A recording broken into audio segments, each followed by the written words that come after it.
Chicken. Chicken. Chicken. Okay. Manley playing that triangle. He's playing the triangle fiddle. Getting down on that fiddle. Well, hello and welcome back to your favorite pandemic podcast. It's still a pandemic. It's still a pandemic, Mike Manley. Some people forgot, it seems like. Welcome back, you guys. This is your weekly shot in the arm. No pandemic pun intended. Your inoculation against other podcasts. That's right. You got to get your booster so you don't stray and go look at other podcasts. Yeah, you want to lock up when you go over to kayfabe. That's right. Lock your windows. My name is Jamar Nicholas, the first host in this funky bunch. I'm Philadelphia's favorite son, and some people in these streets these days are calling me Captain Scholastic. Well, hello. Oh, I didn't make it up. You can't make up your own nicknames, right? Yes, you can. Well, yeah, you can, because most of the Johns I've made up. Right. I think. Wait. Most of them are given away, but I think Johnny. Well, I think Jerry Crabb called me Johnny Carson. That's one of my favorites. I am joined at the proverbial hip on either side by these two fine feathered gentlemen.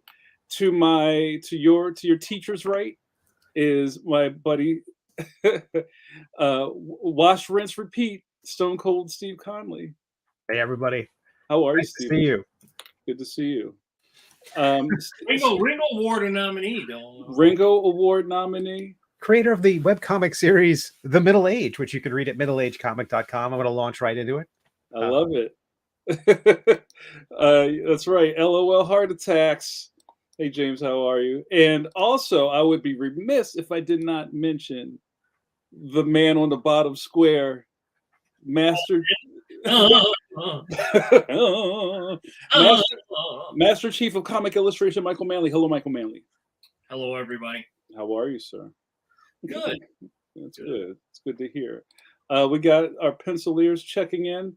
Guys, we've had a fantastic, well, maybe the week hasn't been that fantastic. Some cool stuff happened yesterday, but we got to tip the bucket. No, Mike, you got to talk about our man that just passed. We've got that news this morning. Oh, right, yeah. You want to talk on that real quick? Give him his flowers. Well, everybody woke up this morning to the unfortunate news that Kim Jong-ji had passed away, I guess, in Paris of a heart attack. I guess they took him to the hospital, but he didn't make it. And as you can see, gosh, between my Instagram and my Facebook and my Twitter is just filled with an outpouring of sadness and remorse and celebration. I got to meet him a couple of years ago, the last San Diego. I actually posted some pictures just now on my Instagram where I got to meet him and watch him draw. And one thing I want to say about that is that people like to, especially laymen, people who don't draw, or sometimes they would say like amateur people who are aspiring, will look at an accomplished artist and go, that's magic. That's like, some magic trick, like you just like hocus pocus and you draw something. Right. It's actually, that's not how it is, as I understand.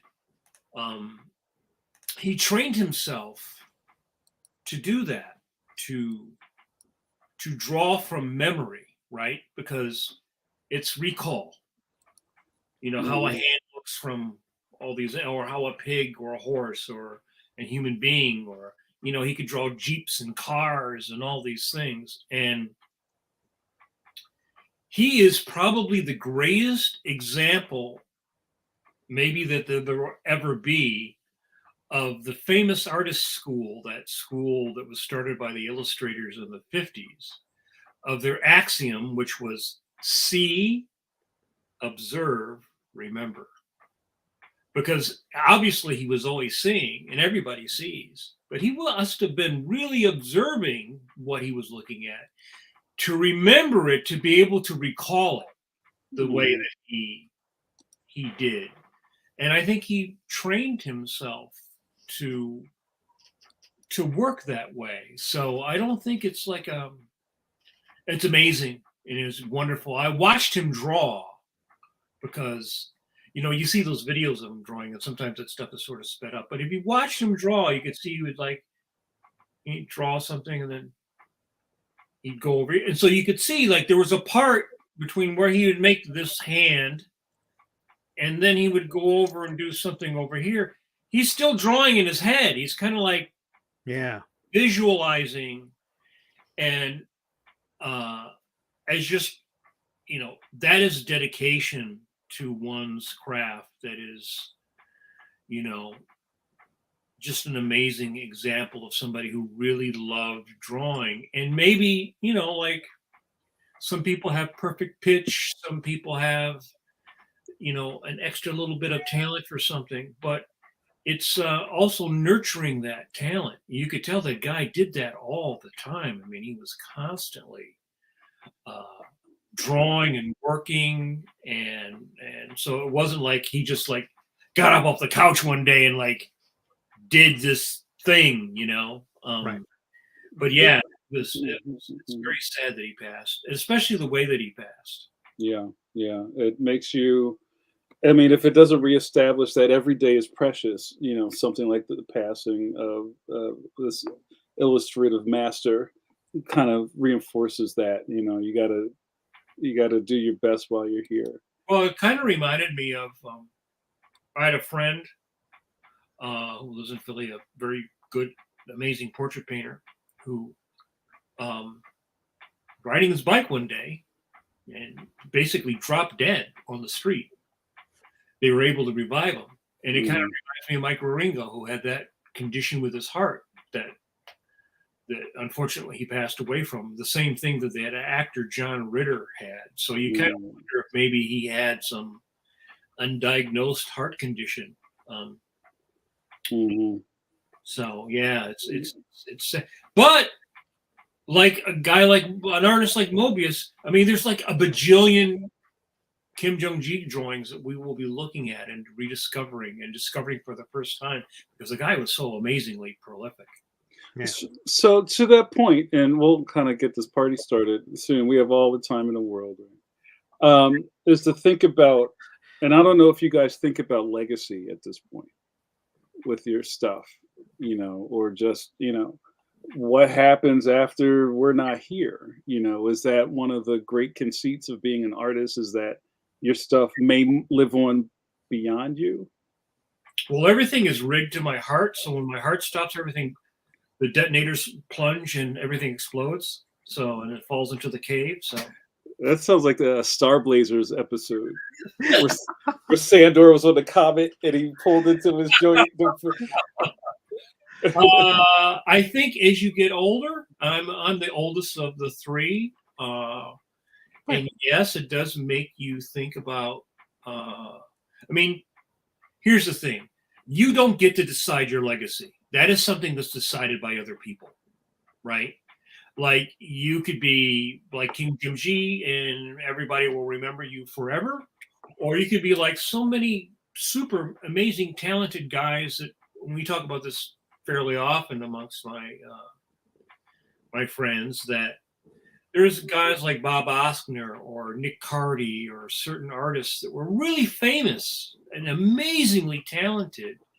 But if you worked on Jerry Lewis comics, that wasn't continuity. And fans don't really care about that kind of stuff. So Bob Hope comics. Right. And so once your work goes out into the world, you don't really have any control over how people react to it. They may react to it. They may not react. They may react to it within a certain period of time, and then you'll be forgotten, and then maybe rediscovered later. Suzanne Ringo remembers Nick Cardy. As long as we keep the memories alive, they'll never die. But I mean, you look at guys like Jim Aparo, who was on Batman before me. amazing guy, just tons and tons and tons. So, but there's a lot of, I think, sort of forgotten cartoonists in the fact that they didn't work on something that's been turned into a movie, right? It's constantly being reprinted, right? Right. So everyone will always remember John Romita or Jack Kirby or John Buscema or Neil Adams because they always worked on stuff that those comics now are being turned into things in other media. You know what I mean? Which is, of course, nothing that any of those guys thought about when they were working on it. You know what I mean? Mm-hmm. So, and to that, which I think is interesting, is, and I've fought against this a lot, even on the podcast. I'll talk about how I feel that, to the basic man on the street, the highest form of entertainment is a movie, right? There's nothing. You made it. They turn you into a movie. I hear it. I'm sure all of our cartooning friends hear it at some point or another. Yo, this should be a cartoon. Yo, when the movie come out? You know what I'm saying? But, and to your point, Mike, it's kind of like, even to those ends, that doesn't feel like, that doesn't feel like a legacy builder to me, that somebody made a direct-to DVD movie out of your cartoon. Well, here's the other thing about that, though. Because I've had a development deal before, and you spend years of your life while this thing is being, taking Famous Amos cookies, and they go, "Oh yeah, we love this. This tastes good. Now let's start doctoring on it and make put some raisins in it." Right? Yeah. So after about 4 or 5 years, it didn't pan out. Right? They decided not to do it. Also, they can do it and make a big turd, right? A big, ugly, horrible movie or cartoon of your thing. A Howard the Duck, if you will. Right, exactly. I mean, we could all think of our plenty of examples of something that was great as a comic, and then when they turned it into a movie, it was like, oh, okay. And that can actually kind of kill your franchise, right? Because as they're thinking like, okay, so once you make one movie, then you make 2 movies, then you make 3 movies, then you make a video game, right? I think it makes me think of Bill Watterson, who never wanted any of that for Calvin and Hobbes. Right. He wanted Calvin and Hobbes to be like this pure thing as a comic, right? Because imagine how much money that guy could have made if he had made cartoons and movies. And I mean, he could have made I'm sure he was wealthy just from doing the script. But that's what made Charles Schultz super wealthy. That guy made like $40 million a year because of all the licensing. Yeah. So, but he's still, to his credit, till he passed away, only he worked on the strip. He never farmed it out. He never had assistants and all that other stuff. So there's that whole other side that, I think, probably 10, 15 years ago, when more stuff started going from comics into animation, that was like what a lot of people were thinking, like, oh, I'm gonna get my bone made into animation. I'm gonna get my pause. Right. Almost got you.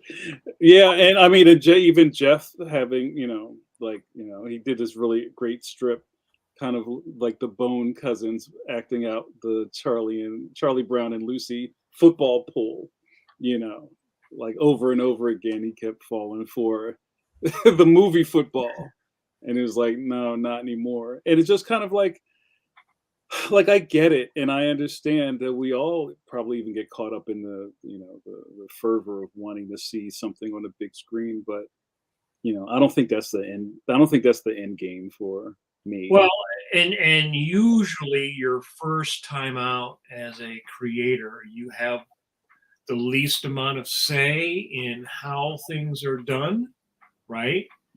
Also, depending upon the people who make it.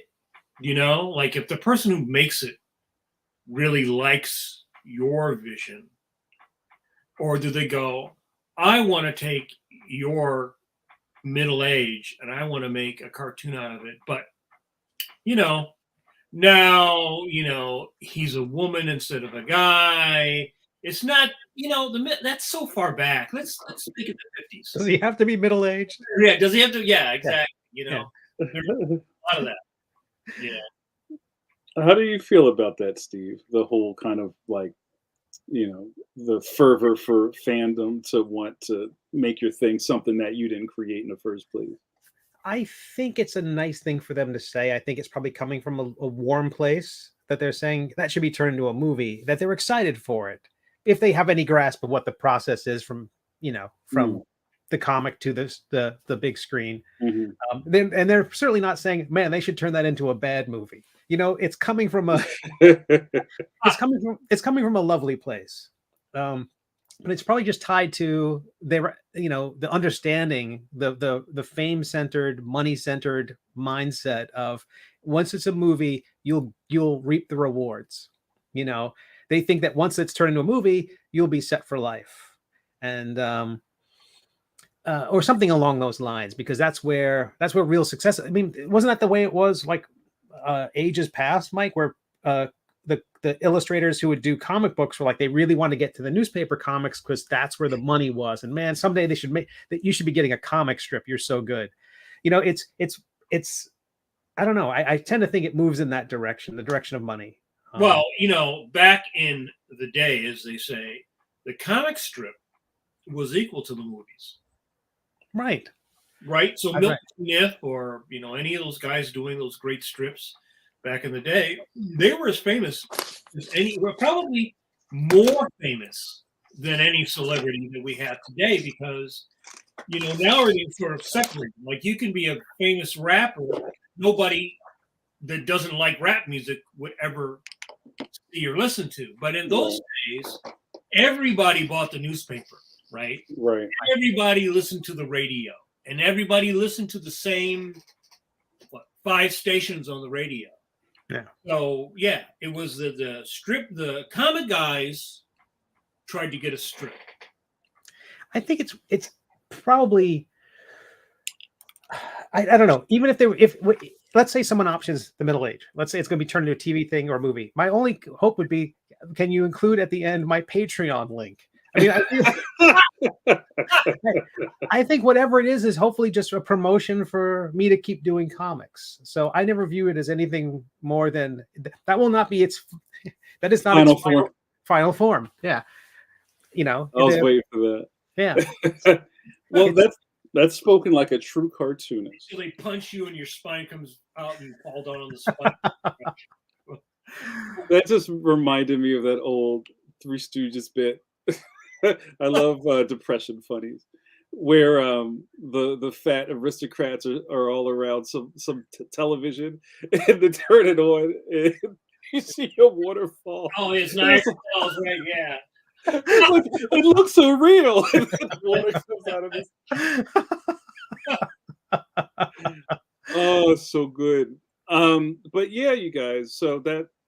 I think it was good that we kind of took a moment to talk about what's going on in the real world outside of my news. And let me finish introducing the episode, guys. We're here tonight, sans guest, as I think the three of us are just as entertaining as having a fantastic guest. Voltron of guests, we combine to make a guest. That's right. And I'll leave a foot. I would like to introduce the show to anybody who has never been here before. Pencil to Pencil is a live podcast stream event in front of a live studio audience where you, dear viewer, get to interact with expert cartoonists in their habitat. Look at that. Three people in their irrespective studios making magic, and you get to ask us questions. But tonight, these fine folks cornered me in a bathroom and said, Jamar, we're going to celebrate you tonight. And I went, oh, okay, just don't take my wallet. So We got this. We got the bars of soap in the sock. I don't want a drubbing. So we're going to. That's right. Let's go, Pencil Forest. What up, Eternity? So I don't. It feels weird talking about myself, but if you weren't on the internet last night, or you haven't been paying attention for a while, my new book at Scholastic Graphix, Leon the Extraordinary, debuted in bookstores yesterday. The book birthday is like. You have actually. Do you have a copy there? Look at that. Oh, I don't have the hardbacks yet. I know some people. I know some people that have it, but I haven't gotten them yet. So this is the paperback. 272 pages. It's thick with 2 C's. Full color. My good friend Benaya Rosado colored it and did a masterful job. The reports are coming back already, you guys. People are loving it. Somebody on Twitter said that their kid who doesn't really read a lot has read it twice already. Fantastic. That's Fantastic. no words. Did you say the glow words? Is that no? That's because there's no words. He read it twice. That's right. There's 0 words in this. But but we're turning the spotlight on Jamar tonight, so he can give us a remembrance and of like how Leon came to be, because Leon's been around a while. He's like 40 now. Yeah, he shaves now. You know, like Baby Finster. Well, we've also been talking about it for 10-4, 10-4, 10-4, and now it's here. We got to talk about it. Yes, it's 10-5 now. Yeah. But yeah, I have had reports that the hardback is out in the world. I haven't got my hands on it. And certain bookstores I heard from said that there were some kind of shipping delays, but I guess, however you ordered it, if you have one, aces. Somebody in one of the chats the other night called me Captain Book Flap, because I think my picture's on the inside of the back book flap, which I think is really funny. Is it like one of those? Yeah, I'm doing a Sue's pose. But no, it's really fantastic, and I will welcome the chat to ask questions to me about the project or anything adjacent to that, and also ask the other guys stuff. We're going to just talk to me tonight. I hope that's okay with you. So why don't you start us off with when you came up initially with the idea, because it percolated a little bit, because you had done fist, stick, knife, gun. Right. And I came up with Leon. I came up with Leon back when I was doing the Jamar Chronicles. I just kind of reminded myself of that. That was like 98, 99. My goodness. Yeah, so Leon's been around for a while. Do you have sketches from that? Mm-hmm. I don't know where they are. They're in one of my sketchbooks, but I do have sketches where I was just trying to lay out some new Jamar Chronicles adventures, because after I stopped self-publishing the comics, I started doing it as a webcomic. And I always had this idea that I was going to get back to it. So I was always kind of generating new dimensions for him to hop through.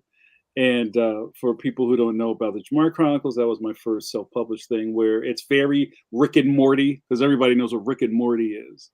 But I was kind of doing that stuff back in the 90s about myself dimension hopping with a talking doormat. So in one of the dimensions, he was going to run into this kid who was basically like a Robin type analog. And his Batman kind of went out for a pack of Newports and never came home. So he was kind of just stuck in this cave, and he was too young to operate anything.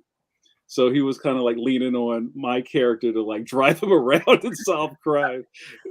And I never drew it, but there are sketches of my character standing next to this little kid with a cape and the suspenders on.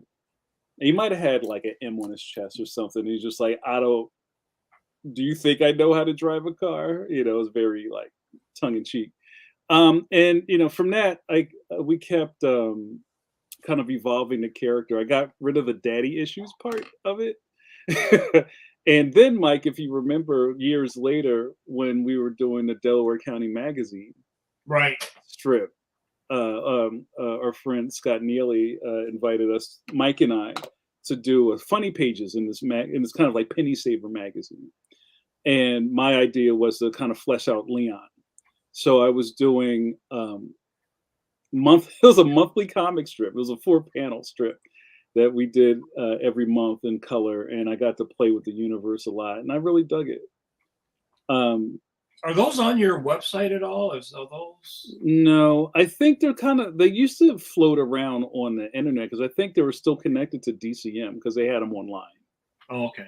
Was the idea of doing kids stuff at that point because it was going to be a general audience's penny saver? Was that why you? Yeah, I think I wanted to get something that was kind of all ages facing, but also at the same time, and I'm a little fuzzy on the timeline. I had just worked on that Tokyo Pop project. I did a couple of chapter books for Tokyo Pop called The Gross Adventures, and Mike inked me on a couple of pages, and that was really fun. But you remember that job, Mike? And some of the cool, I kind of unlocked this love of wanting to do kid stuff in that job because it was a lot of fun. And I don't think up to that point I recall having fun doing something, you know, and that just really kind of stuck with me. And then interacting with kids at signings, and they're so jazzed about the content versus how I dealt with adult fans up to that point, where they're just like, "Oh, you sign it," but the kids like, sign it here. all these kids are shaving these days. What's going on? What's going on in these streets? Yeah. So you know, I could keep going with the genesis of it if we. Yeah. I think it's. How does it get from being a weekly to and then from where I knew it from was the collaboration as being part of that triptych of the comic book diner guys. The Kickstarter. Well, no, I you know, Leon existed before all of that. Then I think, and this might even be before the magazine strip. There was a couple of years where Gallagher was in charge of the More Fun Comics anthology. Right. Do you remember that? Sure. And I think there were two of them. Yep. And I don't know if you were probably in both of them, Steve. Yep. Right? And yeah, Mike, page. I just signed one at the last show I was at. Yeah. And I think in Even More Fun Comics, the second book, I did a Leon 8-pager. Oh, wow. And if any of you out there are trying to chase things, if you could find an Even More Fun anthology trade graphic, the first kind of Leon comic book story is in there. And wow. And the character is really different. He looks a lot different. I was still trying to work out his look, and he had a lisp, which I think was interesting because I was even writing the character with a lot of THs in it. Right. And I was just kind of trying to pile on some of the kind of difficulties in the character to be, you know. Was he older? No, he was younger. He was actually younger. He was in 3rd grade. Oh, okay. And that he was like super young, and I was like skewing for the super young audience. And you know, it was fun, but it was a little heavy-handed. It was kind of like stay at school, you know. And I was just like, feels a little cheesy, you know. But there was something there. I did a kind of like a Batman scare the criminals dialogue, like, you know, in the shadows I lurk type of thing. But it was all in lisp. So it was kind of like when bullies run the halls, you know, like the kid from Shogun Assassin. Yeah. Frank was full of weevils. Oh yeah, well, yeah. The Shogun was afraid of my father, but yeah, I love that. That's the beginning of a Wu-Tang song, but you know, and that was kind of the beginning of it. And I remember that I kind of printed that out, just that 8-pager. And like I was kind of visiting some schools and just kind of test kitchening it. like I would read it in front of kids, and they were like, "Ooh, Leon!" And I would just ask them like, "Well, what do you think? Is this cool?" "Yeah, it's cool." Like I was trying to do some market research on Leon, but it wasn't. I didn't really have another place to take it. I was just kind of playing with it for a while, and then other projects popped up alongside of that and before it. And then when Gallagher, our buddy Rich Faber, and I did that first Kickstarter. This goes back so long ago. This was 2011, I think. Wow. It was 2011, and Gallagher, who's now doing Max Meow Cat Crusader, from Buzzboy fame. If you guys, I know a lot of you guys have Buzzboy books in your house. He put out a Buzzboy trade, and then Faber and Gallagher created Road Boy Red, which was another book. And Leon was going to be in this three pack that you got from this Kickstarter. Half of the Kickstarter, well, the first one we did two. The first one failed miserably because we didn't really word it well. But also, we spent half of the campaign trying to explain what Kickstarter was. That's how new that was. Kick what now? Yeah, kick who? Kick who? Yeah. And I remember somebody saying, "Wait, I'm supposed to give you my credit card?" Like it was like that far back, Right. I ain't giving you my credit card. No, I don't physically take your card. You just put I don't trust the internet. So after the second try, it was successfully funded, and then some years passed before I actually finished Leon. The other two books were out and they shipped. They were signed, and people were like, "Great, where's the other one?"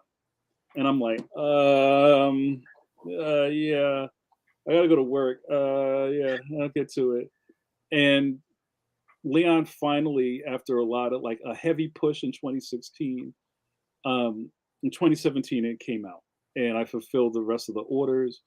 And it was kind of hit or miss there because this is really interesting. There was a hit or miss there because a lot of the backers who are still kind of new to this, and now, and Steve could talk to this, the needs of a Kickstarter backer are very heightened. Like they need constant updates.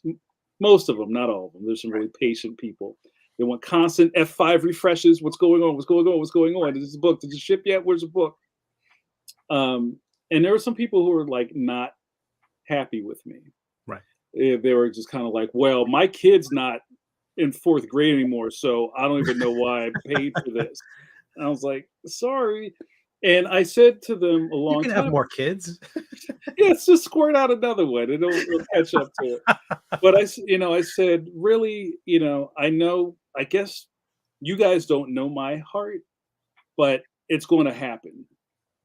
Like it's not one of those failed things that never happens because those do exist." Well, this is an interesting point because there were in the beginning in Kickstarter. I don't know if they've changed it now, but there was a lot of people that would launch a Kickstarter, get the money, and then nothing would ever be fulfilled, right? And then at some point, was there a process where people could go like, "Yo, this is 2016. That was 3 years ago. You got to give me my money back." Well, Steve, do you know anything about the history of that? Because I know they say very, very succinctly in the fine print that this is not a store. Yeah, you're kind of pledging on this stuff in good faith. It's between you and the creator to figure that other part out. right. But I think some people did try to sue Kickstarter, or I don't know about something. that part, but Or maybe not. there are Kickstarter does crack down on people who don't deliver. They've stopped campaigns that seem to be crossing copyright lines and seem to be like, if there's a bad reaction, I've seen also public outcries force people to cancel the campaign on their own, not without external force. Oh, so there's like pressure they're putting on it. Right? But there are still some creators that, check out Bleeding Cool, dig through their site. They've got like the receipts of people who have created a campaign and then under a different name created a second campaign, and the funds from this campaign are paying for that one. And yo, for real? Yeah, there's all this. So it's really bad that shenanigans. And the gaming world has also got that in a big way, where projects will be pledged and never delivered. Or they, there was one that was really popular recently, and they're promising to deliver in August of 2024. That's when it's scheduled to come out. It won't be late until September of 2024. Right. I'm pre-late. Yeah. I'm pre-late. So it's but that's also something I think that maybe is different now too, because you advertise that you're going to do this thing, but it's actually not done. You will do it. Right. I get this money. I will, you want I make great sandwiches. You want a sandwich? Pay me. I'll make a great sandwich and I'll send it to you. Right. Now, I think people have kind of caught on now. Also, creators have caught on because you realize, well, if you're gonna, in your case, the new book is well north of 200 pages. That might be more than a year for some people to produce. It might be a couple of years for some people to produce. Like 6. Because, right? Well, because unless you make enough money off the Kickstarter that you're able to live, right? And then still have the money to get the book printed, right? Mm-hmm. There's all these other things that go into not just you drawing it, but you being able to draw it, have the time to draw it, get it printed. Costs of printing are constantly going up and changing. Yeah. There's all these other. I mean, there's a lot of snake in the whole thing. And Steve is probably the best Kickstarter guy here because he's had a lot of successful ones. And also, I'm sure you've seen that the system has changed in different ways. Like, I think people have, as the creators for Kickstarter, have figured out how to kind of upfront be on the hook for things. And it's like a campaign, the way a campaign is set up and even executed now, is not how it looked back then. No, you know what I mean? It was just kind of like shooting in the dark back then, but now it's like, here's a pie chart, guys. This is where this goes, and this is how we're going to spend, and here's the stretch goals, and here's you know what I mean? People plot these things out like bank heists now.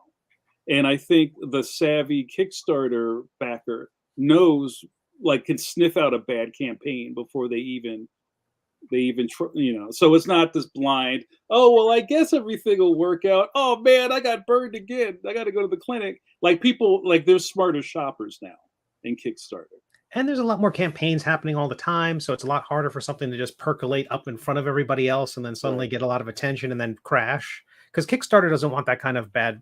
They don't want to have people have a bad experience because then they won't come back to Kickstarter. Right. Yeah. So you had the camp. You had. We didn't finish that. I'm gonna drag you right back. No, so we got the book's 2016, 2017, and that version of Leon is warmly received.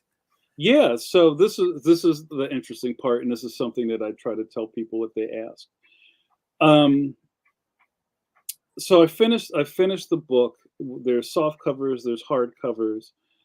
Things have changed so much that there are even better systems of getting things printed. You know what I mean? So, right. 2011, there was no print on demand. I remember if it was. Yeah. And print on demand, like, kind of saved my bacon because I'm like, oh, and Gallagher is the mastermind behind that stuff. He was like, oh, well, we can look at this with this place. He was like really integral and behind the scenes on helping that book get out. And we found a really great print on demand. Printed exactly what we needed to get them out to the backers. I, always got to do extra. So I had like the, little like custom bags and I put extra stuff in there. Kind of like, thanks for waiting. Sorry, stuff. I always put extra stuff in there anyway. And after that was done, I think people just assume you're not going to do anything else with it and start planning your next Kickstarter. But I'm like, it took me so long to do this. And there's so much time between my big projects. I'm running this up the flagpole, so I took it on the road. I went to every comic book. I was hustling in 2018. I was everywhere. I went all over the place trying to get this book out. I went to the Black Comics Festival in Harlem at the Schomburg, sold out. I was at what's it called? Playfair? There was like a specific kids convention that Art and Franco invited me to, where I sold out in a day. Like it was weird. Like this new thing I had on my hands, I couldn't keep them. Wow. There were people like, yo, can I buy one off you? Like, sorry, I don't have any. What you mean you don't have no more? Like, I need to get more Leons. And that It was was such a good looking book. It is such a oh good yeah, looking book. thank you. I don't You have a copy of it? yeah, there's one all the way over there. Hold on one second. Let me go. I had it before the flooding. Oh, really? It's somewhere. Yeah, I don't have. I think mine is downstairs. Yeah, I'm positive it was right there up until the storm. I gotta move you back. Oh, here's the first book. Look how good that looks. Yeah, right. And it's like even the cover stock, it feels like a basketball. It's really cool. Yeah. That's good stuff. Mm-hmm. Oh, was that the same year that he was the mascot of the Baltimore Comic-Con? Yeah, like the wait was so long for this, and I had kind of like talked this up in so many circles. Like I would go to Baltimore, and people were like, "Where's Leon?" I was like, I'm still working on it." Yeah, where's Leon? I'm working on it. So finally, 2017, everything lined up. I had it. Let's do it. Let's go. And Baltimore Comic-Con looked out. They really supported Leon, made him the mascot of the convention that year. I did the program for the convention, and there was like the Baltimore T-shirt with this image on it. Oh, there it is. It was fantastic, and people came. They saw I sold out of books. Like I couldn't keep these books in, and then also at that convention where it's like one of my favorite pictures, a little Leon cosplayer kid came around the corner, and I was just like, this is fantastic. This has to. I feel like I'm doing something the right way. Yeah, So forget the movies. Forget the movies. Someone comes up to you dressed as one of your characters. yeah, right. I think that's a really big compliment, especially in modern times where that's how people show love now. Like I'm going to create this costume and come out in public dressed like him. Oh, you never said anything when I dressed up like him. Jeez. Oh, yeah. Well, we need to have a conversation. From there, and this might be probably one of the more important parts of this conversation to me, was me feeling like I had to start shifting my thought process. And I'm thinking maybe it would behoove me to start doing library visits and trying to get into schools and trying to get into the actual age group of this book versus kind of hoping somebody would wander by my booth at a comic book convention. Wow. You know what I mean? So I started kind of like shifting my focus, and they snapped it up. Another great image I have is there's a Leon Protector of the Playground with a Free Library of Philadelphia library stamp on the edge of it. Because I was like, wow, I'd never thought I'd have a book of mine in the free circulating in the library system. So that was kind of like one of the, after 2018, and I won a couple of awards for it. I was like, I think I need to bring this into the bigger world, and that's kind of where we start heading into the Scholastic stuff. So I could give everybody a room to breathe from that. Well, when you were doing that, I think it seems like one of the things you realize is that when you started shopping at the publishers, they do all that legwork that you were having to do all yourself. But you built up the character to the point that, if you hand it off to them, they're not actually starting from zero. No. Right? Right. I think that that's something as a creator, you have that natural gift for gab. You like to talk to people. you're charming and Thank you, Mike. gregarious, which not all cartoonists are. A lot of people are amazing cartoonists, but going out and talking to people and doing chalk talks and talking, they're very awkward. They're not expressive in that way. It's very difficult for them. I mean, we've talked about that before. Like, you go to a convention, and sometimes it seems like people sit behind their tables like prisoners, or they're like, "Please come buy my." Oh, like the pity note, like, please buy my comic, $1. Yeah, which just makes people like walk further away from their table. Yeah, It's yeah, almost like you repulse people. yeah. It's very odd because it also has to do with perception of value. If you value it, other people will maybe start out valuing it. There's a lot of that, and also as you came along, the whole kidlit thing was just like exploding. I mean, there was always Scholastic. There was Scholastic when I was in school. Yeah, Scholastic's not new, right? Right. I mean, I used to order like little Charlie Brown books and things like that in Scholastic when I was in school and when I was in grade school. But also in that course of like the last 10 years, that whole side of the comic business, which completely separate from the direct market. It's like maybe they graze, you know what I mean? Yeah. They graze each other, but I mean, really, the success of Kidlit or YA or whatever you want to call it, really grew in the last 10 years, especially I would say in the last 5 or 6 years. Yeah. So in moving to Scholastic, in having an agent and talking with Scholastic, do you think they were looking at we're acquiring a property, or were they still treating it like this is a pitch document for the book you would create? When you were approaching them, were you thinking they would just put a new cover on Protector of the Playground?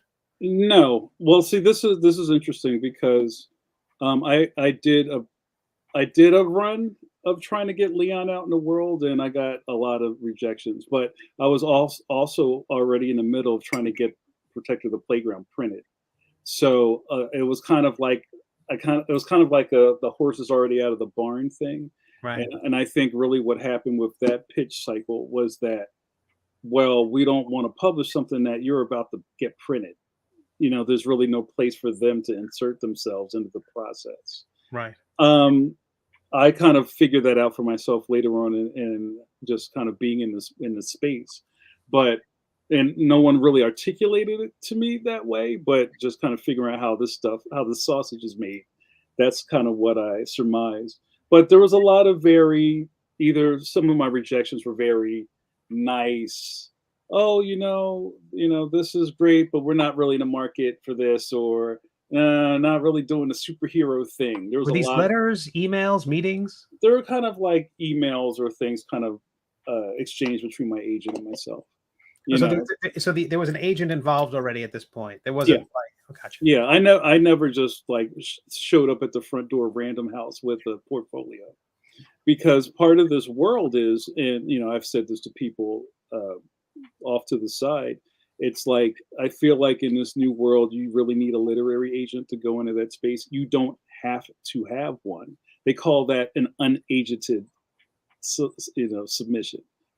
That's just kind of how you play the game now. So like you could walk into Random House, get a meeting, pitch them your book, and they'll go, great, we'll buy it, and you sign whatever contract they put in front of you. You don't have a lot of room to negotiate, because it's pretty much how that works.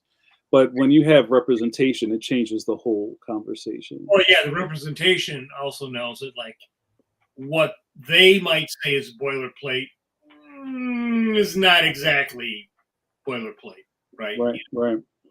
And I learned a lot from doing Fist Stick, because I was unagented then, and it was kind of like a thing I had to do. Like I couldn't say, Nah, no thanks. I think that would have set my career back 10 years if I hadn't done Fist Stick Knife Gun, or maybe even further, because that kind of started to get my name into the conversation of being in that book publishing world, the graphic novel world. So, I guess anybody who feels like I just showed up one day with Leon is not is not necessarily the case. Um, so the second time around, and there was some confusion when I started talking about this book deal. It was like, oh, so you're going to do Protector of the Playground again, but Scholastic is publishing. I'm like, no, this is new. Oh, it's a new story? Like, yeah, it's a series. There's going to be a lot of it. Um, so, part of my pitch for the new stuff was, here's a new adventure. This is his origin. This is how it goes, and this is how it ends. And they're like, oh, this is really good. This Is is Protector of the Playground canon, or is that a Elseworlds multiverse story? You throw those comic book terms in there. I think it's canon. It's Okay. head canon, as we say. All right. But also Leon, the Extraordinary, is kind of like Leon's origin. So it's kind of like you could not necessarily put them together, but you could read Extraordinary first, and then the old one would make more sense. That's great. So he's also younger in this new book. He's like a grade younger in this book. And I can kind of get more into the weeds too, but I want to give people a time to ask questions or let me breathe. And just even to that, like the whole conversation of going in this direction was kind of like, I still think a lot of comic book heads are really not really still up on what's going on. I feel like cartooning is probably at one of its most popular peaks in the past 25 years or something. For sure. Right. And just the variations of styles. What did you say, Mike? Cartooning, right? Well, I think cartooning in the direct market is actually a bad word. Is that like being cartoony? Is that what you mean? Most of my career as a mainstream cartoonist, cartoony would be an insult. Right? Most mainstream people, that'd be like Richie Rich, or something that was not real, like Batman. Yeah, they got the comics have Scott Shaw for that. Yeah. Right. I think there's a couple of people who do cartoony work, and that's need a. Well, it's always the kind of thing where I think, because of what the direct market did in maybe saving mainstream comics, also walled it off in a way, because then it became less and less a general audience venue, and more specific, as the years went by, more and more specifically tailored towards a specific taste for teenage male power fantasies, right? So you can look at a Simpson comic, and you may buy that because you like the Simpsons, but somehow, well, that's not as real as Spider-Man. Right. It's not that, like Bone. Yeah, Bone is cool, but that's not Captain America. That's not Black Canary, right? Right. Yeah.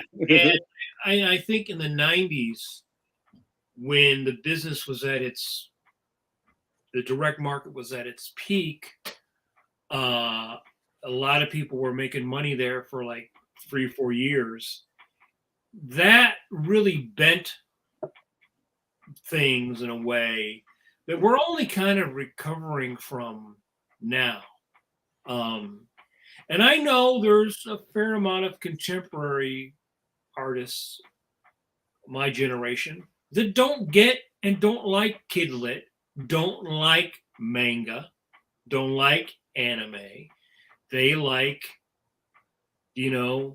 Jim Lee X-Men comics, or whatever it was that they like, John Buscema or Barry Smith, or whoever, right? They like that stuff, and they don't like anything that's over here or anything that's over there. I think this ties back into what we were talking about in the beginning.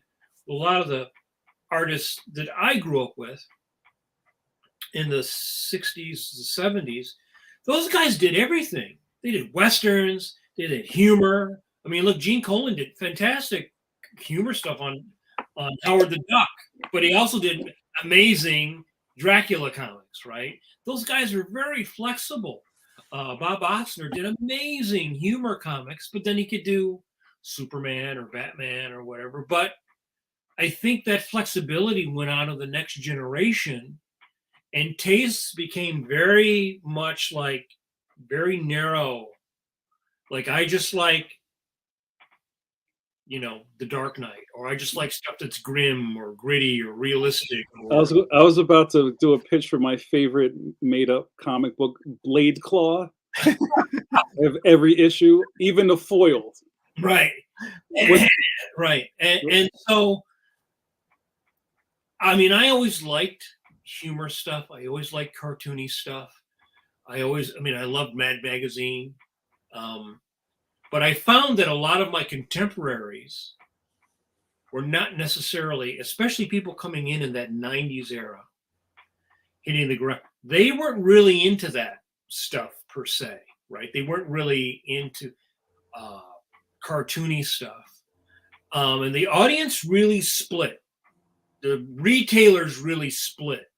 And I think there became very, very narrow channels of taste, because at the end of the 90s, beginning of 2000s, it's also when Tokyo Pop and all that other stuff started coming in. You started getting a whole other generation of people who were reading comics that were not reading Captain America, were not reading Spider-Man. They were in the same aisle in Borders, but they were reading the Japanese stuff. They were not reading the American stuff. So, Mike, the direct market, the comic book shops, the spinner racks, all that stuff, that peaked in the 90s. Its heyday wasn't this century. Nope. Wow. Nope. Wow. I'm sure there's somebody that has all these numbers. If you look at the numbers from JRD probably has 1993, 1994, it's a direct decline year by year by year per issue number. Like Batman was selling hundreds of thousands of copies. Batman never sells probably even 100,000 copies now. There's a lot of comics. I talked about this before. When I started in 1984, if a comic sold 125,000 copies, which is more than almost any direct market comic sells now, when you hit that number, they were like, And then when you got to 75,000, you were done. They were canceled. So people would kill to sell 75,000 copies in the direct market now. So that'd be a smash hit now. Right. Yeah. Right. So, there's so many things that changed. And it's sort of generational. I think that the older the generation before my generation, the Silver Age generation of artists, did all kinds of stuff because they came into a business that said, oh, hey, we got Westerns and we got romance and we got science fiction, we got horror, but if you came into the comics in the 90s, well, you kind of got like superheroes and very little else, and I think a lot of people's tastes were just fixated on that particular type of superhero entertainment. Right. Now you've got people who've coming in who were 10, 15. Those people will go on to be comic artists in the next 10, 15 years. They're going to be very, very, it's much broader now. It was fascinating. Before the hurricane of last week, I went to the Savannah Comic-Con, and I was talking with artists, creators in Artist Alley, and they're publishing comic books. They have no direct market aspirations. They don't think about Diamond at all. It's all comic conventions. It's all Kickstarters. They don't even think about that world. I think that world is closed to them. So it's a whole other thing right now. It's really weird. I never had a Diamond. I never had a book in Diamond when I was self-publishing. Well, I did, and they had minimums, right? So I think they didn't let me in, Mike. You at least got a minimum. right. So the minimum. Oh, but you tried to get into the. Yeah, my brand manager was like, no thanks. Ugh. They turned Jamar Chronicles down. Go ahead, Mike. Finish what you were saying. They had a minimum at which they would not accept your. You could advertise. You take the advertisement out. You'd spend all the money. Right? Was it $700, $900 to take the ad out? Right. Hoping that the retailer who just bought Wolverine, right, would buy your book. And then if you did not sell at least, I believe at one point it was 2,500 or 3,000 units, then they would. That's it. You know, if you were 50 units short, they wouldn't fulfill your order. Yeah. So, and at that time, I remember, I think I talked about this before, I got a master retailer list, and when I was doing Action Planet, and I called hundreds of retailers, and it was either yes or no. And about 10% were yes, and 90% were no. I will never order your comic. They just tell you straight up, like, no, we're not doing it. No, I don't. You know, if it's not a Marvel or DC or Spawn or whatever, I'm not. So Mike Manley called up their shop, and they told you no. Yes. That seems so insane. Well, I mean, that's just, you know, you when you start this, and again, this is long before Kickstarters or anything else. When you got into that side of the business as an artist, you really saw how the business worked, right? Beyond your table, beyond your drawing table, how the business worked. Which is invaluable. It's invaluable information. Right. So now, when you were going around and trying to sell your Leon, just like my Action Planet stuff, I was trying to do like a fun anthology. There was a lot of people either liked it or they didn't. There was like nobody like, well, you know, I kind of like anthology. Oh, this is funny. Also, there was a lot of resistance to anything that was humor. Again, it's like in the direct market, humor is death, and anthology is death. Yeah, they're like this tapestry of superstitions. Oh no, like comedy doesn't sell. No. Yeah, Anthologies don't sell. Yeah, which I found really odd because as a kid, I used to love those Warren magazines. Those were anthologies. You got a bunch of different stories, right? You got some of the best guys who ever drew comics to work in there. But evidently, that direct market changed that taste, or the people that were into direct market changed that taste, because you used to be able to buy all the Warren magazines also in like all the drugstores and the 7-Elevens and right. And I think that slowly, the newsstand slowly went away, and then all you had left were the comic book stores. And you know, if you were not a mainstream Marvel or DC guy, they didn't. And even then, you know, they didn't want Dazzler, right? Right. They wanted Wolverine. That's why Wolverine was in everything, or the Punisher was in everything, right?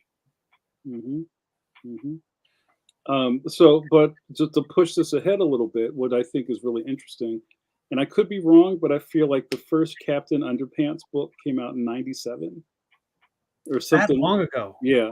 Wow. And right there was kind of like, I guess like a pin on a map, where all of a sudden you're starting to see kids really be connected to something that wasn't a comic book. And you couldn't find it in comic book shops, at least not that much at that point. Remember Jimmy, the guy used to run the deli down the street from me, right? Mm-hmm. His kids were into Captain Underpants. That's where I first heard of it. Mm-hmm. Well, Captain Underpants, he had like a little Captain Underpants. He was a little stuffed figure that I had a little doll or something. I still have. Yeah, it was like around the late 90s, and that thing was like a mega hit. But I guarantee you, nobody in comic book stores knew anything about Captain Underpants. Yeah, when I was teaching like after school programs, enrichment programs, which is basically just like keep the kids busy till the parents are off work, and I'd ask it like day one. So what?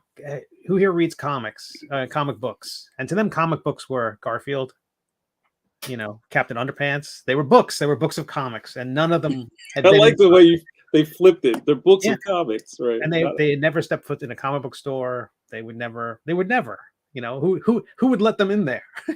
Well, also look at it this way: you go and you buy a Calvin and Hobbes reprint, more they're like 14, 15, 6 paperback. You got a lot of reading. You go buy 3 issues of Spider-Man. That's like one long poop's worth of reading. And twice as expensive. Right. Yeah. Yeah. So I think kids like to go back and reread books. I don't know if that same mentality wants to go back and reread. Oh, I'm going to read this issue, Batman again. I don't know if it works that way. Yeah. So wait, hold on. So this point, as we started talking about cartooning, I think is really interesting to say that the popularity of Captain Underpants surprised a lot of people, and most of them were in the comic book shop because they felt like it wasn't real. Right? This isn't real. All of this stuff isn't. It didn't count. It didn't count. That's even worse. It didn't count, and also they couldn't get behind this cartoonist doing stuff that was so cartoony. It wasn't good cartooning. Yeah. This is so juvenile. How dare you? How dare it sell so well?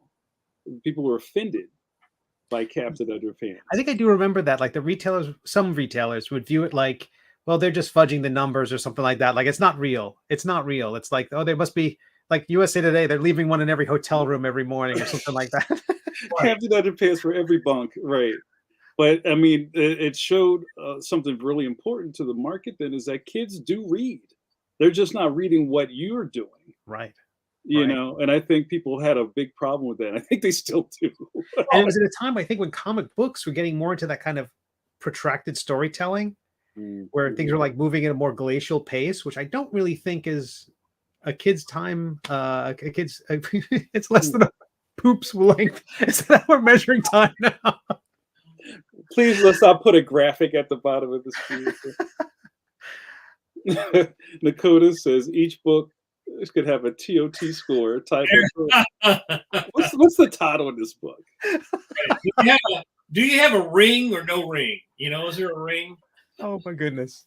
But I do think that because I started teaching around 2000, and then I could see that the trend was changing with the students that I was teaching. And as the anime and the manga basically replaced the direct market and the mainstream, it just like folded over, right? It just kind of, because one of the things that if you've been around as long as we have, what people don't realize is that half the retailers disappeared in about 6 months.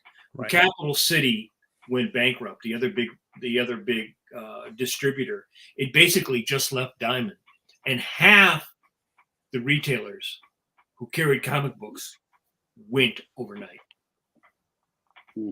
So that also dramatically changed. So there's all these other things that happened. But yeah, I remember Captain Underpants. I remember, you would be hard to find comic book stores. There was a lot of little comic book stores, or stores that sold like comics and baseball and hockey cards, because cards were a big deal then. Magic cards, sure. Right, yeah. Those guys all went fish belly up within a period of a couple years. Because of the 90s, though, a lot of the stores that were, video stores, all the ones that are now vape shops, they were comic book stores, right? There was always that thing that's happening right now, and they're like, that's the easy thing to do. So when they talk about those high number of comic book shops, I think a lot of them were just, we're here to sell collectibles for as long as we can. And as soon as they had their stockpile of death mates, that they were all ready to go. Also, the QVC was selling those certificates. You know, I signed stuff for them, and they were selling them on the air. You were getting, you know, buy your comic for $15, and we give you this. You get a signature and a certificate of. Was all that stuff that was going on, and then it just all went away. Just all went away. Mm-hmm. Well, getting back to the narrative. So you've got an agent, and now it's 2017, 2018, How did you get the agent? Oh, okay. So luckily for me, I got introduced to my agent from another friend. And I think right there could be a line in the sand where somebody could be like, oh, well, you got hooked up. But just to know how that world goes, that almost doesn't mean anything because you still have to close. I've been introduced to that agent. I can tell you that's not a magic ticket. Yeah. Right. It's just, I think whatever that natural chemistry that has to happen between a client and an agent has to happen with a lot of things just kind of falling into place in the precise way. Sure. It's really not a like, oh, I like you, cut of your jib, kid. Let's do business. It's all these things. It's like kind of like, what do you bring to the table? What do you know already? Can I sell what you have, or do I know people who are buying what you have to sell? Yeah. Right. I mean, there's a million factors that go into those things. And I know that it's really frustrating for people to find an agent. And it seems like everybody on Twitter who's like 28 has in a nose ring has an agent these days. But you know, it's really frustrating. And I know a couple of people who are just like hitting their head against the wall trying to find something that works. And if you're fortunate enough to find something and land somebody and you can get on the same page, then that's kind of when the work starts. It's like, okay, your job now is to come up with stuff for me to sell. So you did all that work for now the work starts. Right. So it's like everything I had before, and this is also interesting, kind of going up against these two worlds, is I think I did that. Sorry. I think I clicked the button. Is almost everything that I've done up to that point is great grist for the comic book mill, but in book publishing, these people don't know who I am. Right. You know what I mean? And it's like, well, here's this thing, and here are these awards I won, and here's me at this thing, and here's me with shaking hands and kissing babies. Okay, so you know what I mean? It's like it almost doesn't matter the way I think it does. It's like, what do you have in front of you that I can try to sell? And is it good or is it not good? You know what I'm saying? Right. Well, you know, each publisher has a target audience. So like with these kidlit publishers, they know we want something for boys, something for girls, we want something for a certain age. They're much more connected to the public, I think, than comic book stores are. Like, it appears to me also that because you did all that legwork and you had a body of work that was already established, that's something that they can look at and go like, oh, okay, you said you made pizza. Here's the pizza you made. Here's the pizza you sold. Right? Beep. That's right. Which is different than just saying, well, I got this thing here. I'm not really sure what do you want it? Right. And to that point, like, I don't want to downplay all of my past things because it helped kind of make me look promising to people. When I did my first kind of like go around with the first Leon book, well, I was really surprised to hear where there were a couple people that said, oh, we love Jamar. Oh, we love his stuff. You know, it just, this isn't really the thing for us, but if he has anything else, we'd love to look at it, which was a surprise to me because here I am wading through this dark water of comics all these years thinking, everything I did almost to a point was hand-to-hand sales. Right. Right. If you think about, maybe 15 years of my career was just, if you have a book, I sold it to you and I probably signed it. Right. And then go to fist, stick, knife, gun. And then it kind of gets away from me. And people come up to me at a show and it's like, oh, I read this in my social justice class in my freshman year of college. I'm like, oh wow, that's amazing. So, like my name kind of got away from me. So it was a little surprising to hear that these people knew who I was, but also made it a little easier for me to do the next step, if that makes sense. Were you fearful that like, oh, I'm able to sell these books myself, but no one else could sell them? Was that kind of what you were thinking, or no? But I also think it took the right relationship. Because I think it took me almost a year to deprogram myself from being like a starving 300, rib cage, like freelance dude who had to like claw and bite and scratch for everything. It's just like, well, why don't we do this? Because if I did this, or I already know all these bookstores, well, I give you the name of the bookstores. We just go to the bookstore. Slow down. This is how this works. Like your grind in comics isn't the same as in book publishing. When have you ever heard slow down before? But it's kind of like, I think you kind of come into it, and I've heard people say this is a whole other thing we can maybe talk about. If you've never had an editor before, like I'm jumping ahead a little bit. I've had that conversation because people are curious. This is new to a lot of people. Or even my transition from one thing to other, it could be interesting to people, and they go, so wait a minute, you have an editor? Yes. So what, they tell you what you did is wrong and to change it? I couldn't do that, man. You out your mind. You tell me my book is wrong, you draw it. I was like, like that's not how this works. So there's a lot of like defensiveness. And I think you have to go into these new kind of relationships knowing that it's a partnership. It really is a partnership. Right.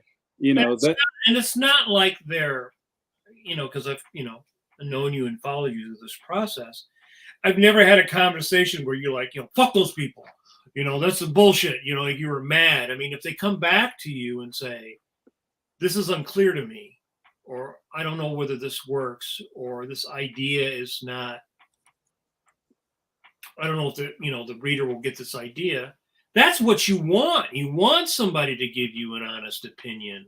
You may agree, you may disagree, but it's not like somebody stepping on your creativity and saying like, well, now, Leon has got to be this, and now he's got to be that. Every successful author also has a good editor. Mm-hmm. Yeah, and I've learned a lot about just my creative process. And I think if you look at it as not being, oh, these people are trying to tell me I'm wrong, into like, how can we make the best product? They're trying to destroy me. All right. So okay. You got your agent. They make the deal. I don't know if you want to get into the weeds of the finding Scholastic and that happening. Well, I'm not going to get too deep into that, but I will say that there was a bidding war. That's what I want. I wanted to hear those words. I wanted to hear the words bidding war. Great. Yeah, there was a bidding war. And at the end of the day, I chose Scholastic to go with because, beyond just anything, it's just the name power alone and the reach of Scholastic. And if maybe a lot of people don't know this, but like this whole graphic novel kid lit boom came from graphics. That's the imprint of Scholastic that I'm at. And was there like a romantic feeling about the book fairs as a kid, that sort of thing? Did that kick in at all? No, you know what? I don't really remember having too much of that. I know there's all the memes going around about your Lamborghini poster and the slap bracelet and all that kind of stuff. Like I kind of remember that, but to know that since that Scholastic has become so much more, especially with the graphics imprint, is that, I even have people ask me like, oh, will my kid have to get the book at the book fair? This almost has nothing to do with that. There's columns of this. There's Scholastic proper. There's the book fairs. There's the book clubs. And you could go into Walmart and go buy Leon right now. Right. You know what I mean? So it's just another channel to get the book out there. It's not the only way. So it's I love the team I'm on. Where I was going with the Captain Underpants thing, that's a Scholastic book. Right. And that's Bone, right? Bone? Yeah, Bone started the graphics line. Yeah. Yeah, they made a deal with Jeff Smith, and he came in and they did the thing, and it started the whole imprint. And then probably the next big hit was Raina Tegelmeier, with Smile and her books, and Kazoo with Amulet. Like all of those are like name brand Right. books now, and kids just snatch that stuff up. And I'm on that team now. So it's just how can you how can you not smile about that? You know That's what I'm wonderful. saying? So what about the meeting your editor? How did that happen? How was that? Because that means like basically, okay, here's an arranged marriage. It's like Well, no, like you kind of get assigned one, and it's still kind of like it's a relationship. Like the first book was a lot of just kind of figuring out how this works. So how do you work, and how is this going to work? And as we all know, every cartoonist process is different. And I had to come to terms with kind of like what I thought I knew, versus how everybody else does their stuff, and finding out. Like I just wanted to be somebody that was easy to work with. That's just how I am. But You know. the other thing that was probably different is that because you have a publisher, you submit your idea or your outline, and then you submit your your your roughs, and there's like this back and forth across where before when you did the first Leon, you just did it until it Right. was done, and then you send it to them. But here is a much more of a back and forth, Hmm. and you probably had I would imagine, a much more because of that, a much more efficient workflow because Yeah. all my what hooks up a lot of people, and we all know from teaching classes, is they'll have an idea, but the idea is not. It's just kind of round. It's not tailored, right? Hmm. It's like a Lord of the Rings, right? And all the young artists want to do this like big world building thing, and it's like, no, do an 8-page story, do a 16-page story, do a 12, a 20-page story. Hmm. You knew what the whole story was. You knew Yeah. beginning, middle, and end, and you had all your layouts. You submitted your script and everything, and then your drawing, which to me is like, I would say it's like the Betty Crocker. It's like if you follow Betty Crocker, you can make the brownies. Right? They always Yeah.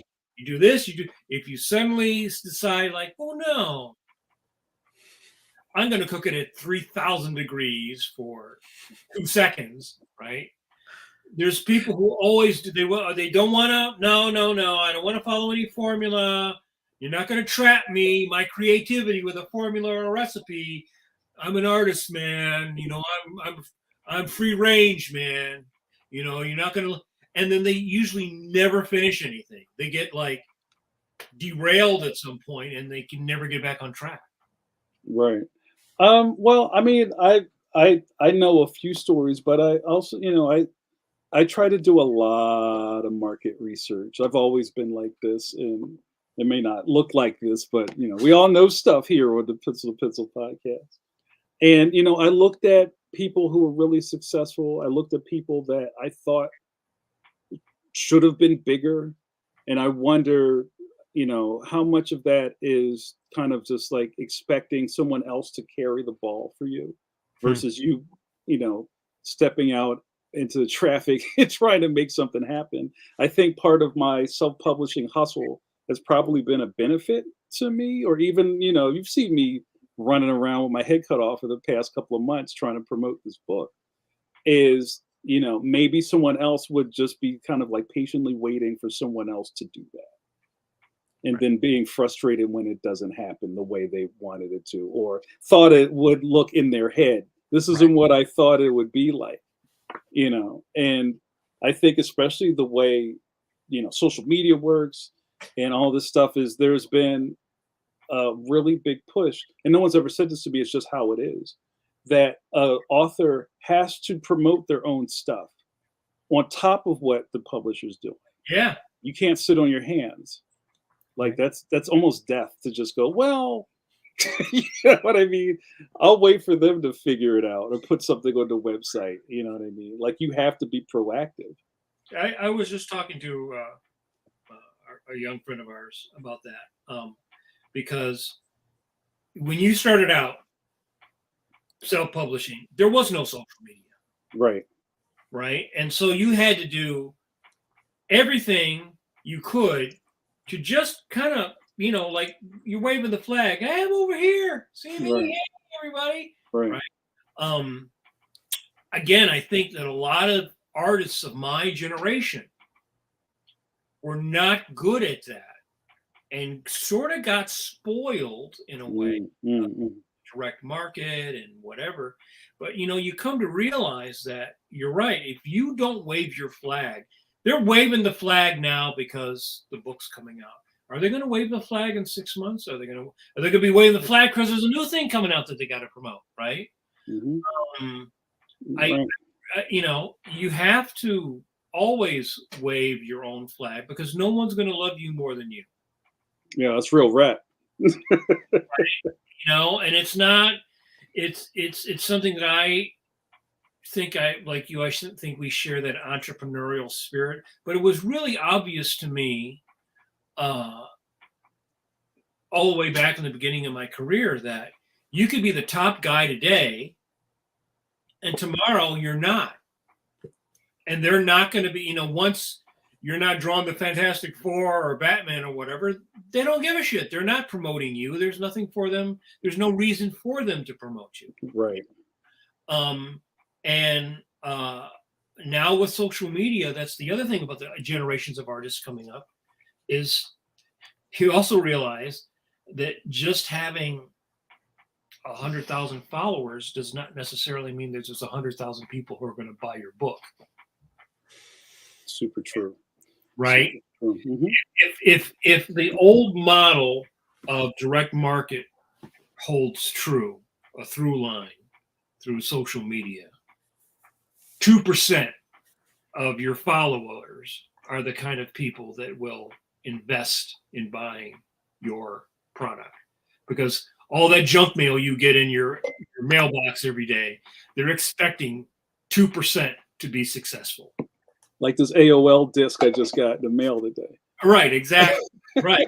So, free 2 months. Right, yeah. So you realize, you get a tree's worth of paper every year of just junk mail, easy, right? Mm-hmm. They're expecting only 2% of those people to actually go, oh, okay, Discover card, you got me. That's right. I surrender. I'll apply now. You got me. Yeah. So you can have a lot of followers on Instagram, or what. That doesn't necessarily mean that those, because it's easy to go, oh, that's cool. That's cool. Mm-hmm. Like that. Right. Right. Yeah. Like, I'm going to go over to Kickstarter, give you $45 and hope in 6 months you give me the book. Right. That's a different scam. Yeah, exactly. Well, so go ahead, Steve. You were going to say something. Well, I was going to say that we're almost at time, and almost at the 90-minute mark. And I know that Jamar has spent the last few days, more than that, making repeated appearances at various places, visitations, sightings of Jamar all over the city of Philadelphia. Conjugal visits. Yeah. And I know I appreciate you spending time with the show tonight, because I know you're swamped this week. Well, right? no, it's all good. It's really fantastic. There was a lot of love shown on the socials yesterday about the release of the book. Oh, you know what? I don't know if you guys have a little bit more time, but I saw there were a couple of questions in there. I wanted to try to take a poke. Oh yeah, we have time for. I was queuing up some lightning round question palooza. Oh man, my stomach. So you're on the burner. All right. Hit me, Steve. We got some questions in here. I can find them. I know how to work this thing, this gizmo. And thanks so much. I think this has been a really interesting conversation tonight. Maybe some people who thought that maybe going in this direction may not be for them. Maybe there's something there for you. You just got to do your homework. Anybody who's interested in doing what you've done would find this very informative. I would hope so. I clicked a button. All right, let's get some of these questions going on. Let's see if we can make this work. I knew that we could do that somehow. All right. Yeah. Okay. So first up, New York Comic Con is this weekend. Yes. Are you going there to promote it? Will you be there? No, I'll be in Chicago at the Anderson Goes Graphics Book Festival. So I'm very sorry to miss New York Comic Con, but I can't be in two places at once. So that's where I'll be. But you're not taking the weekend off. No. If you're in Chicago, come check it out. All right. Does it? Love this question. Yes. Your new issue of the comic just comes out, and the very first question you get from someone, when's the next one? So yeah, I got that yesterday. Go ahead. When will we see more Leon Scholastic books in the future? Yes, we will. I have a multi-book deal at Scholastic Graphix for my creator-owned character, Leon, so there will be more in the future. And then when I'm out of that, I hope to get another run of books from Scholastic. I'm not going anywhere, you guys. And, you know, thank you. I think that's a great question, and it's just like the interest I've gotten in this character, and people are really connecting with him. I just shows that I think I'm on the right team. That's great. This touches on something we talked about at the beginning. Wait, no, actually, let's give a shout out to D. Brad Gibson on Facebook, because you just answered that question. What up, D. Brad? And then we'll give him another one here. And this goes right back to what we were talking about at the beginning. Not saying that this is going to be the be all end all, but right. D. Brad Gibson on Facebook asks, would you ever want a Leon movie or TV streaming series? Sure. I'll say sure. And but I would never look at that as that's when I've made it. That's not the tip of my iceberg. I feel like that would just be, gravy or another project that I would have to handle. But it sounds exciting. But also, I would want to be really in a part of that process, also. Which Mike would tell you that it's not always that cut and dried to have something that you created and they run off with it when it's in film and TV. Yeah, I mean, like I said, you will be dedicated to that. It's like giving birth to a baby, but it's like, maybe it's not. Don't say it, Mike. Don't say that. I know what you mean. I mean, it can be rewarding. I remember at one point, I would talk to one guy and I would feel really good, and then I would talk to another guy and I feel like, yeah. And it's just like, I mean, we have friends that live in LA and they do it all the time. They go around and they constantly pitch stuff. Yeah. I don't know how you do that, but I know people that do that all the time. Yeah. Constantly. I guess if you did it all the time, and you're used to just like taking meetings and people going, yeah, hey, yeah, come on here, sit down. And then later on, they're like, Mike said all babies look like Winston Churchill. Yeah. All right, we got two more questions. Let's do it. What kind of Leon merch is going to be available? I know there's a book, but we need an action figure or some goggles, maybe a plush Brickonet. Oh, a Brickonet. To be discussed. I can't speak on any of that. Right and that's a follow-up question. The Leon bucket hats.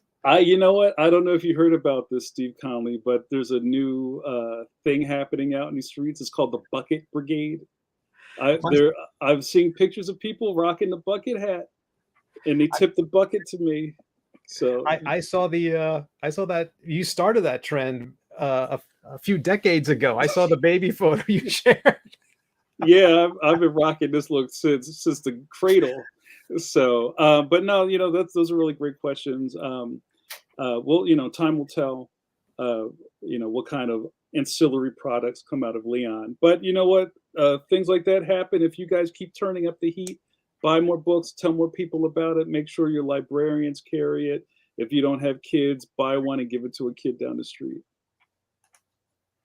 That's fantastic. Buy it and put it in your lending library outside of the front of your house. That's right. Yeah, go put it in there. And when you get your books, no matter where you buy them from, be sure to leave a 5-star review on Amazon. That helps the algorithm considerably. Go on there, give it a good review, tell people why you loved it, upload a picture, especially if you bought it from Amazon. Those are rated higher than because they know you bought it. But I know that helps. I mean, even as an indie creator, that helps me. I got to imagine that's amazing for real publishers. Well, and let me just say a couple other things before we get out of here. And this isn't like kind of hyping myself up, but I think I just have to put a exclamation point on how kind of rare this deal is that I have. I think, I'm treating it as such. It's a very special thing. And I know these things don't happen all the time. So I'm very fortunate to be with a publisher like Scholastic and just having the love and care behind Leon. And you're seeing it in the streets already.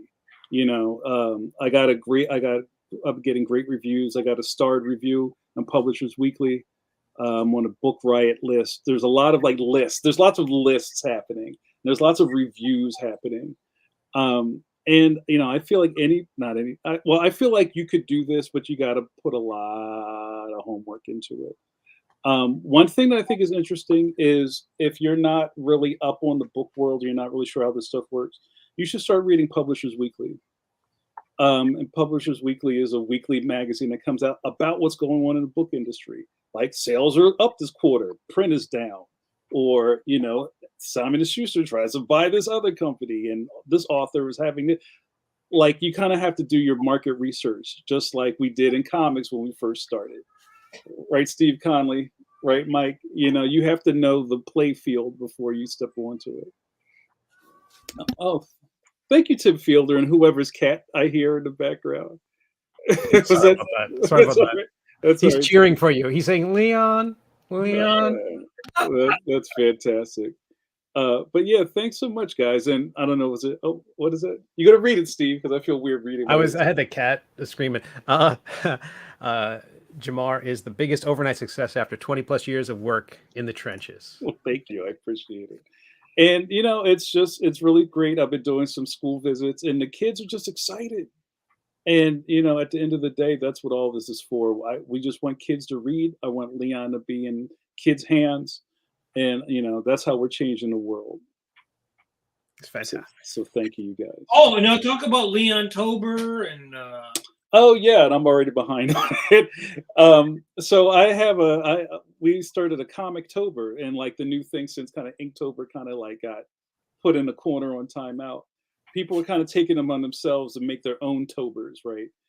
So Comic-tober is kind of like the drawing prompts to do some sort of illustration off of the prompt of that day. So Leon Tober, hashtag Leon Tober is happening. Where they're all of the prompts are kind of Leon related or school related. And Mike Manley has been doing fantastic sketches for Leon Tober. You got to go check him out. And I'm going to catch up. I'm going to get there. But I'm slacking. I promise to do a few. Oh, really? Yeah. But yeah, it's really fun. I think yesterday's was Frenemy. I forget what today is. You caught me off guard. But super frenemy school lunch, cafeteria, that kind of stuff. I would love to see what you come up with. And if you carry the hashtag Leon Tober and also hashtag Leon Extraordinary, all of that kind of gets pushed my way. So it's really a team effort, you guys, and the more you guys can signal boost this and get the word out here about Leon, the better it'll be. Yeah, a painting. Thanks, Tim Fielder. That's amazing. Yeah, and I tell you what, instead of doing Leon, I will finish the Leon figure. I'll finish that sculpt. Let's get that done this month. Very good. I love it. Thank you. And it's just more to come, you guys. It might be great to have if you ever feel comfortable sharing the Twitter in the screen here, we can actually go through Leon at one of the all the submissions here on the show, right? Yeah. Well, maybe we'll do that next week because I know we got to get out of here. But congratulations. Well, it's so great. Thank you so much. Thank you. And thank you, all of you guys. Thank you, Mike. I can't ever thank you enough. And thank you, Steve, for being such a great a great pillar of strength during these trying times. And thanks to everybody that came to celebrate us tonight. We all win. We all win when I win, you win. That's right. I win more winning. All the wins. All the winning. So thank you guys so much. I appreciate it. All right. We're all out of poop time. Yeah, we ran out of toilet time, so we're going to wrap this up. So, guys, thank you so much. We'll be back here next week with more dope content. And thank you guys. Thanks everybody so much. 10-4 good buddies happened. It's 10-5 now. And I said this last week, after 10-4, the world changes. I just saw that Leon is number 54 on the kid superhero purchases on Amazon or something like that. Wow. Let's keep it moving. Fantastic. Thank you guys so much. Nothing's impossible. Cool. All right, you want us to get us out of here? I'll close this up. Yeah. I think everyone knows what to do. All right, guys. Thank you so much. We'll see you next time. And you remember, we're still in a pandemic, so don't forget to wash those curvy hands. Oh, dude, Steve, those are great. That's the best one yet. Thanks, everybody. All right, see you guys. Be good. Great.